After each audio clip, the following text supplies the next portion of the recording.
going to talk about the advice different people give. Now, some people who become successful novelists started off working where they were writers, such as newspaper reporters.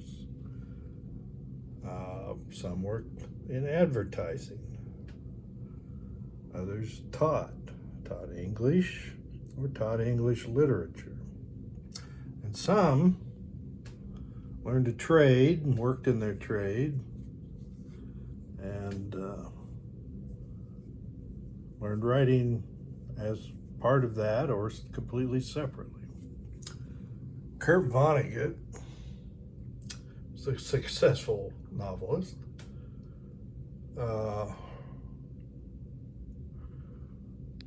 When he said the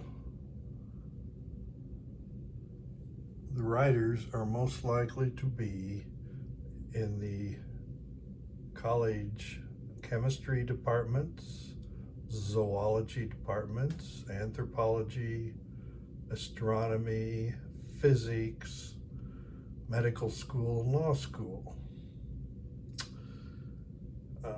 Others disagree. Anyway, I've made this little list the past few days. These are people I've learned about over my decades of, I'm 70, so I'm 70. I've read a lot. And then the last few days I got on the internet to refresh my memory. So, if you don't know, Ernest Hemingway in the 20th century was considered America's certainly most famous writer, and if not the best, he's got to be on any short list of the best. Was a newspaper reporter for the Kansas City Star as a young man, and later he would receive the Pulitzer Prize for fiction and Nobel Prize for literature. Mark Twain was a newspaper reporter, and he was a reporter for a newspaper in Virginia City, Nevada. Kurt Vonnegut was a newspaper reporter for the Chicago City News. Madeline Pugh was a newspaper reporter for the Indiana Daily, Indianapolis. Charles Portis for the New York Herald, Thomas Harris for the Waco Tribune Herald. Now, Thomas Harris would later write a book called The Silence of the Lambs, made into an Academy Award-winning movie. Novel I don't think has ever gone out of print. Now, you may not know the villain, Dr. Hannibal Lecter, was based on a serial killer who Harris interviewed while he was a newspaper reporter.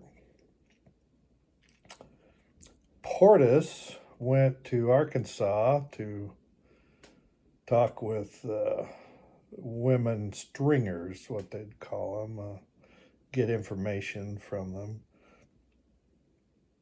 And that led to writing a novel, True Grit, and the protagonist, Maddie, was based on these Arkansas women he met. Arkansas, if you're backward simian. Madeline Pugh. There are those who argue she was the most accomplished of all these writers. She wrote I Love Lucy for Lucille Ball, which TV Guide named the best single show and single episode of scripted fiction TV of the 20th century. Vonnegut wrote Slaughterhouse-Five. Twain wrote Tom Sawyer and Huck Finn. Hemingway wrote Old Man in the Sea. The Sun Also Rises, For Whom the Bell Tolls, A Farewell to Arms, all world treasures. And what about those who did not come from a writing background? Well, Joseph Conrad, ship's captain, he started as a steward, worked his way up, first mate, lieutenant, eventually became, licensed ship captain. It took years. He had learned a trade. Roddenberry majored in engineering, and then World War II started. He flew 89 combat missions over Germany, Europe. And afterwards went to work for Pan American Airlines, became an international commercial pilot, flew the world. Gardner Fox became a lawyer. He worked mainly in real estate law. Gerritsen, medical doctor. Egri was a tailor. He could make you a whole wardrobe. Was well respected in the garment business. Neville Shute, or Neville Shute Norway, his full name, was an aeronautical engineer. He was old. He started working on dirigibles. Then dirigibles went out of favor, and he worked on propeller planes. Now, Conrad, Heart of Darkness, considered one of the all-time great writers. Roddenberry created Star Trek and other series, was a writer, wrote, Have Gun for Will Travel. Television writer. Gardner Fox. I don't know what thinking is now, but I know he wrote more than 4,000 published comic books. When I was young, he wrote most of my favorites, Justice League of America. Gerritsen has written medical detective and just detective novels, very successful. Lejos was a playwright, and he also wrote what was considered, I don't know what's considered now, but the best book on playwriting, The Art of Dramatic Writing. Now, can you be successful without becoming a engineer, pilot, doctor, lawyer, ship captain? Sure. Stephen King taught junior high English. Got a degree in English, taught English. J.K. Rowling got a degree in French, went to France and taught English to French-speaking natives.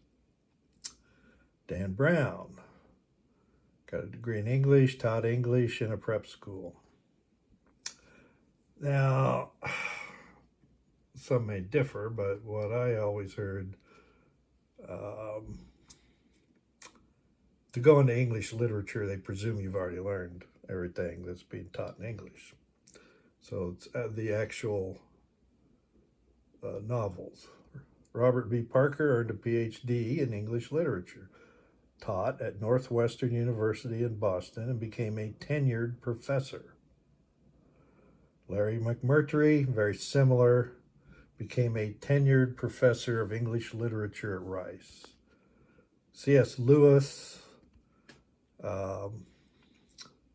became what we would call the equivalent of a tenured professor at Oxford in the specific college, Magdalene College. Now, King wrote Carrie, and I don't know how many bestsellers he's written. Rowling, he writes mostly horror, is my understanding. Rowling wrote the Harry Potter serial and others. Dan Brown wrote the Robert Langdon series, including the Da Vinci Code. Parker wrote Spencer for Hire, very successful series. McMurtry was kind of eclectic, wrote a lot of cowboy books, including my favorite, Lonesome Dove. Lewis wrote the Chronicles of Narnia. And now, if for Lewis fans, they're going to think they don't need to know about any of these others. The only thing you need to read is Lewis. That's not true, but I can understand why they feel that way. Now, Parker's mentioned twice.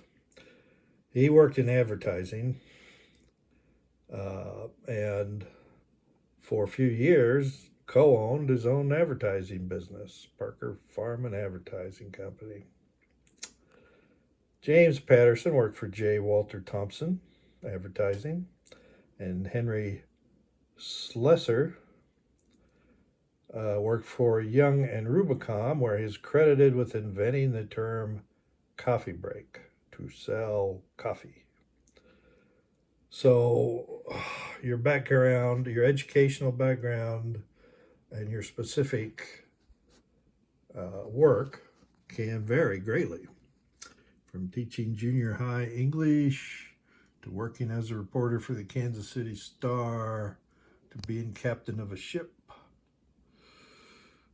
doctor, lawyer, pilot, tailor, aeronautical engineer.